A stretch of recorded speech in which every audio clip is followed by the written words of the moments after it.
So, hello people, this is your channel CATV and in this video we are going to understand कि जो ALP है arm length price वो किन तरीक़ों से कैलकुलेट होती है। इसके पहले वाले वीडियो में हमने ये पर्टिकुलर पोर्शन नहीं देखा था एंड सिर्फ इतना ओवरव्यू ले लिया था कि 5 मेथड से हम कैलकुलेट कर सकते हैं जो हमने समझा था। एक तो comparable uncontrolled price method, then हमने रीसेल प्राइस मेंटेनेंस समझा था, एक प्रॉफिट स्प्लिट मेथड समझा था, एक हमने कॉस्ट प्लस मेथड समझा था एंड एक ट्रांजैक्शन नेट मनी मार्जिन। ठीक है, तो TNMM मेथड हमने समझा था। सो इस तरीके से जो है सबसे पहले अब हम जो है कंपेरेबल अनकंट्रोल्ड प्राइस मेथड से हम देखते हैं कि कैसे ALP कैलकुलेट करते हैं। सी कंपेरेबल अनकंट्रोल्ड प्राइस, अब एसोसिएट इंटरप्राइज के बीच में जो ट्रांजैक्शन है जो है उसमें प्राइसिंग हो सकती है बायस्ड। ठीक है, देखो international transaction arm length price पे होना चाहिए। अब समझो, हो सकता है कि जो बाहर का एसोसिएट इंटरप्राइज है वो इंडिया को ज़्यादा में बेच रहा हो ताकि इंडिया का जो एसोसिएट इंटरप्राइज है वो क्या करेगा, पे करेगा। ठीक है, तो ऐसे में क्या होगा, इंडिया में रिवेन्यू कम हो जाएगा।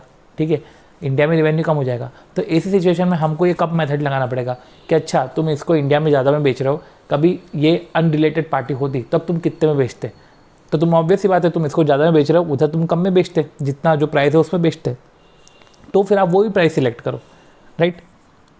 तो इसलिए अभी अब हम ALP जो कैलकुलेट कर रहे हैं इसमें क्या हो रहा है कि अनकंट्रोल्ड प्राइस, मतलब कि चलो तुम एसोसिएट इंटरप्राइज को नहीं बेच रहे, अनकंट्रोल्ड प्राइस। ठीक है, तो price charge in comparable uncontrolled transaction, तो जब अनकंट्रोल्ड ट्रांजैक्शन, ये ट्रांजैक्शन जो है अनकंट्रोल्ड है, एसोसिएट इंटरप्राइज नहीं है, तब क्या रहेगा। ठीक है, तो क्वेश्चन में देख के रखते हैं कि यार देखो यार तुमको मैं इतने में बेच रहा हूँ, नॉर्मल कस्टमर को इतने में बेचता। अच्छा, अब हो सकता है कि जब आप एसोसिएट इंटरप्राइज को भेज रहे हो तो उसके जो ट्रांजैक्शन का फ्रेमवर्क है वो अलग हो और अनकंट्रोल्ड सिचुएशन में ट्रांजैक्शन का फ्रेमवर्क अलग हो। तो ऐसे केस में हमको अनकंट्रोल्ड प्राइस लेके हमको उसे हमारे इंटरनेशनल ट्रांजैक्शन के फ्रेमवर्क में लेकर आना है। तो ऐसे केस में प्राइस एडजस्टमेंट हो जाते हैं जब आप कंपेरेबल अनकंट्रोल्ड ट्रांजैक्शन को इंटरनेशनल ट्रांजैक्शन के फ्रेमवर्क में लेकर आते हो, तो प्राइस एडजस्टमेंट करना पड़ता है और इस तरीके से फिर वो अपनी ALP हो जाती है। अब वो जो फ्रेमवर्क से एडजस्ट करना, इसका मतलब क्या है समझो। क्या होता है कि एक सिचुएशन थी जहाँ पे एक US की कंपनी थी, वो इंडिया की कंपनी उसकी सब्सिडियरी है। अब इसको ये 50,000 यूनिट बेच रहा है 11,000 रुपये में, एक यूनिट 11,000 रुपये की। यही ऑब्वियसली बात है वो ज़्यादा बेच रहा है ताकि इंडिया उसको ज़्यादा पे करे और इंडिया की बुक्स में खर्चा ज़्यादा डेबिट हो जाए और रिवेन्यू कम हो जाए। यही जब ये एक नॉन सब्सिडियरी जो कि एसोसिएट इंटरप्राइज नहीं है इसको बेच रहा है तो वो 10,000 में बेच रहा है। अब जब वो इंडिया में बेचता है तो जो वारंटी वाला क्लॉज है वो इंडिया पे ही, मतलब कि परचेजर ही उसको बियर करता है। CMI वाले ट्रांजेक्शन में जो वारंटी है, एक तो तुम उसको कम में भी बेच रहे हो, ऊपर से US वाला क्या बोल रहा है कि 3 महीने की वारंटी तो मैं ही सहन कर लूँगा। अब ऐसी सिचुएशन में समझो कंपेरेबल अनकंट्रोल्ड प्राइस की ट्रांजेक्शन है, ये आपको अगर बायस्ड लग रहा हो आप ALP निकालोगे, क्योंकि ट्रांजेक्शन तो इंटरनेशनल ट्रांजेक्शन एसोसिएट इंटरप्राइज के बीच में ALP पे होना चाहिए। तो सबसे पहले ये एसोसिएट इंटरप्राइज है क्योंकि ये सब्सिडियरी है, तो पहली चीज़ एसोसिएट इंटरप्राइज होगी। अब ये इंटरनेशनल ट्रांजेक्शन है क्योंकि उसमें से एक एसोसिएट इंटरप्राइज नॉन रेसिडेंट है, इससे ये इंटरप्राइज पे ये इंटरनेशनल ट्रांजेक्शन भी हो गया, तो ये एसोसिएट हो गया, ये इंटरनेशनल ट्रांजेक्शन हो गया। तो अब हमको ALP पे कैलकुलेट करना है। अब जब हम ALP कैलकुलेट करेंगे तो ALP के लिए हमने देखा कि अच्छा चलो 5 मेथड है। पहली मेथड हमको इधर एप्लीकेबल हो रही है कंपेरेबल अनकंट्रोल्ड प्राइस, कि चलो ठीक है अनकंट्रोल सिचुएशन में कोई सेल इसने करी है क्या, तो आपने देखा कि हाँ अनकंट्रोल सिचुएशन में से सेल करी है, तो चलो ठीक है ALP जो है हम कप मेथड से निकालते हैं। अब कप मेथड से हमने देखा तो हमको इस तरीके से कैलकुलेट करना है। तो हमने ये देखा कि अनकंट्रोल सिचुएशन में प्राइस जो है चार्ज कर रहा है वो तो 10,000 चार्ज कर रहा है। ठीक है, मतलब वो तो कम कर रहा है। और अब ये भी समझो हमारा जो ट्रांजैक्शन था उसके फ्रेमवर्क में ये था कि परचेज़र इधर बियर करता है।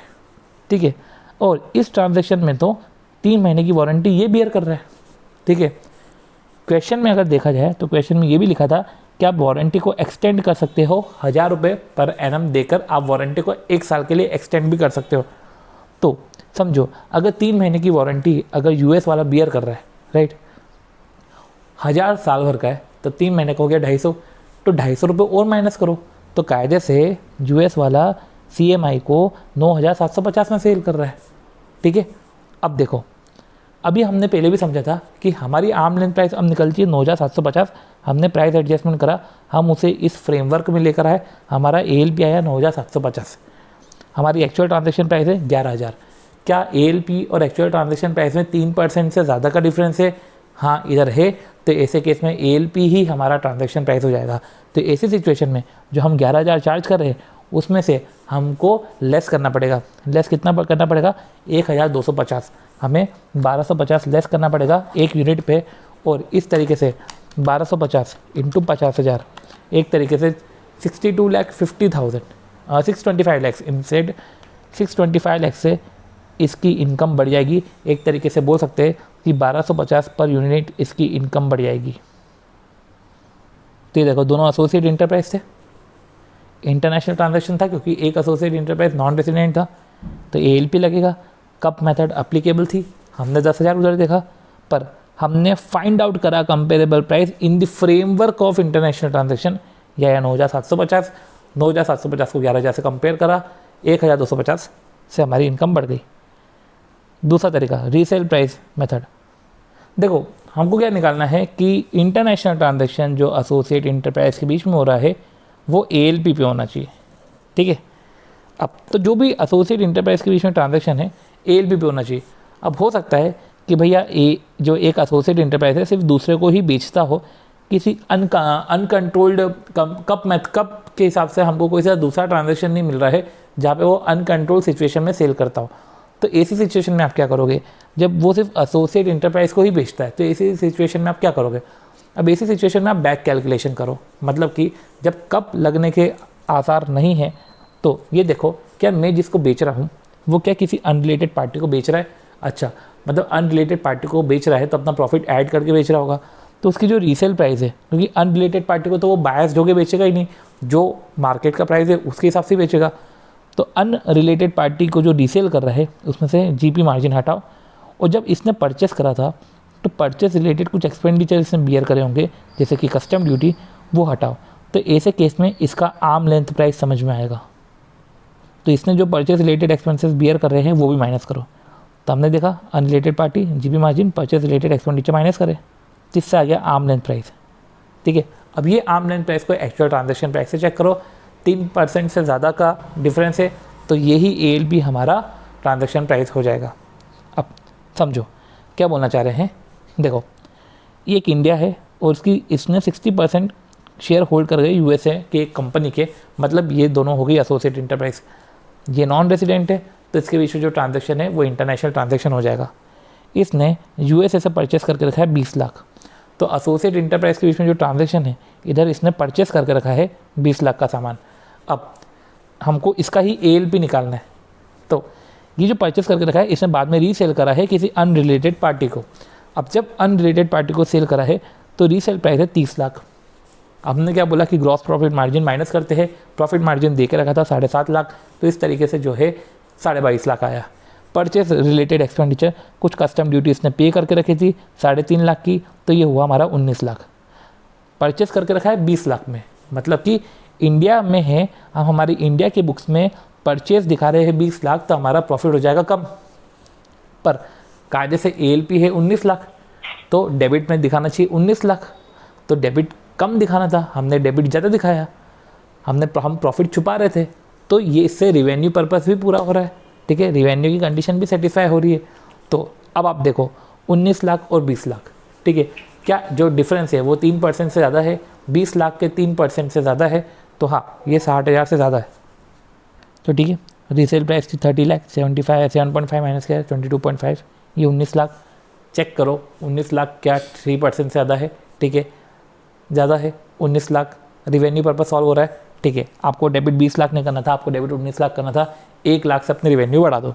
वो इस तरीके से जो है आपने देखा, पहले एसोसिएट इंटरप्राइज है क्योंकि 60% होल्ड करता है, इंटरनेशनल ट्रांजैक्शन है क्योंकि एक एसोसिएट इंटरप्राइज नॉन रेसिडेंट है, ALP होना चाहिए, रीसेल प्राइस मेंटेनेंस है, रीसेल प्राइस मेंटेनेंस से हमने ALP निकाली, क्या डेविएशन 3% से ज़्यादा का है, तो हाँ डेविएशन 3% से ज़्यादा का है। अब डेविएशन 3% से ज़्यादा का है तो फिर आपकी ALP ही ट्रांजैक्शन प्राइस हो गई है। अब इससे आपकी जो इनकम है 1 लाख से बढ़ गई। तो हमने कप मेथड पढ़ा, हमने रीसेल प्राइस मेंटेनेंस पढ़ा। फिर बात आती है अपने कॉस्ट प्लस मेथड की।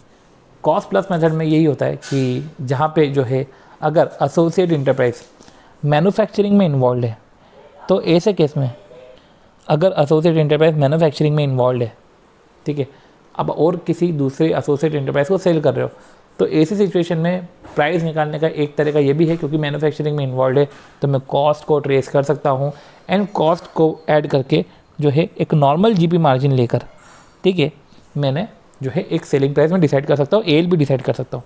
तो वही है कि आपने direct cost, indirect cost, normal price, normal GP margin and वही इंटरनेशनल ट्रांजैक्शन के फ्रेमवर्क में आने के लिए कोई से प्राइस एडजस्टमेंट करने हो, जैसे कि हमने कंपेरेबल अनकंट्रोल्ड प्राइस में किया था, तो वो फ्रेमवर्क में आने के लिए कोई से एडजस्टमेंट करने हो तो आप वो एडजस्टमेंट प्लस माइनस जो भी करना हो करो, और इस तरीके से नॉर्मल जीपी मार्जिन लेकर आप इस तरीके से एएलपी कैलकुलेट कर सकते हो।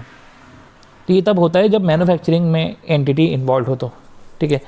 फिर आती बात, तो हमने पढ़ा पहले कंपेरेबल अनकंट्रोल्ड प्राइस, दूसरा प्रॉफिट स्प्लिट मेथड, तीसरा पढ़ा अपन ने cost plus method manufacturing entity के लिए, चौथा हम पढ़ रहे हैं profit split method. Profit split method में क्या होता है कि प्रॉफिट स्प्लिट करना, मतलब कि एसोसिएट इंटरप्राइज आपस में मिलकर एक ट्रांजैक्शन में एंटर होती है, उस ट्रांजैक्शन से वो प्रॉफिट कमाती है। ये प्रॉफिट एसोसिएट इंटरप्राइज अपने रेशो में बांटती है अपने हिसाब से, एंड देन ये जो प्रॉफिट बांटा, ठीक है, ये प्रॉफिट बांट दिया, ये ट्रांजैक्शन को करने के लिए हर एक इंटरप्राइज ने कुछ ना कुछ खर्चे किए होंगे, तो वो खर्चे में ये जो स्प्लिटेड प्रॉफिट है वो जोड़ो, और जो वैल्यू आएगी वो आपकी आर्म लेंथ प्राइस होगी। मैं आपको वापस बताता हूँ। सपोज करो दो एसोसिएट इंटरप्राइज है, जेवी में एंटर हुए, एक ट्रांजैक्शन करा, प्रॉफिट कमाया, प्रॉफिट को एक दूसरे में बांटा, ठीक है। तब ये जब जेवी में एंटर हुए थे, एक ट्रांजैक्शन करा, तो इसने भी कुछ कॉस्ट करी, इसने भी कुछ कॉस्ट करी, प्रॉफिट आया, बांटा, तो ऐसे केस में इसकी एएलपी हो गई, इसकी एएलपी हो गई। जो बांटने का तरीका है, वो बांटने का तरीका फंक्शन परफॉर्म्ड के बेसिस पे, मैन पावर एम्प्लॉयड के बेसिस पे, रिस्क टेकन के बेसिस पे शेयर हो सकता है। सी फंक्शन परफॉर्म मतलब ये ज़्यादा फंक्शन कर रहा है तो ठीक है, इसको ज़्यादा शेयर मिलेगा, ज़्यादा मैन पावर एम्प्लॉयड है तो ज़्यादा शेयर मिलेगा, ज़्यादा रिस्क ले रहा है तो ज़्यादा शेयर मिलेगा। ये है सीन, ठीक है। अब समझो एक सिचुएशन, इधर में जो मैं बात करी जिसमें तीन एसोसिएट इंटरप्राइज हैं आपस में एंटर हुए, राइट। तो देखो जो एसोसिएट इंटरप्राइजेस है MM, BB और Modi limited. Modi limited BB में 30% होल्ड करता है, इधर 27% होल्ड करता है। इस तरीके से ये एसोसिएट इंटरप्राइज हो गए। अब ये एंटर हुए, इनने ट्रांजैक्शन करा था एक नमो कंपनी से जो USA में सिचुएटेड है, ठीक है। तो सी इधर आपको क्या देखना है कि एक एसोसिएट इंटरप्राइज आपस में जो है एक जेवी में एंटर हुई है। इधर आपको फोकस इधर करना है इंस्टेड ऑफ ये देखने के कि ट्रांजैक्शन किसके साथ हुआ है। सी परचेस ऑर्डर आया था, ये एक जेवी में एंटर हुए हैं। अब ये जो जेवी में एंटर हुए हैं, सेल कंसिडरेशन इन्होंने इस तरीके से बांटा है, 1,50,000 50,000, परचेस कॉस्ट थी 1,60,000। अब समझो सेल टोटल देखा जाए तो 2 लाख, ठीक है। इन्होंने तो सेल कंसिडरेशन से बांटा, सेल थी 2 लाख, परचेस कॉस्ट थी 1,60,000, प्रॉफिट है 40,000। ये 40,000 का बेसिस, बांटने का बेसिस अभी अपन ने पढ़ा था कि function performed, man power employed, risk taken, इसके हिसाब से बांट सकते हैं।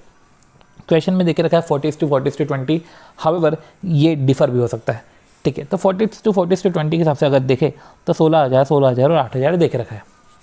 अपन ने क्या पढ़ा था कि ये प्रॉफिट जैसे बटा, फिर जो कॉस्ट लगी, कॉस्ट में से प्रॉफिट ऐड कर लो। क्वेश्चन में 1,60,000 देखे रखा है, पर अगर आप देखो तो क्वेश्चन में ये भी देखे रखा था कि इसमें से ना 1,60,000 में से 42,000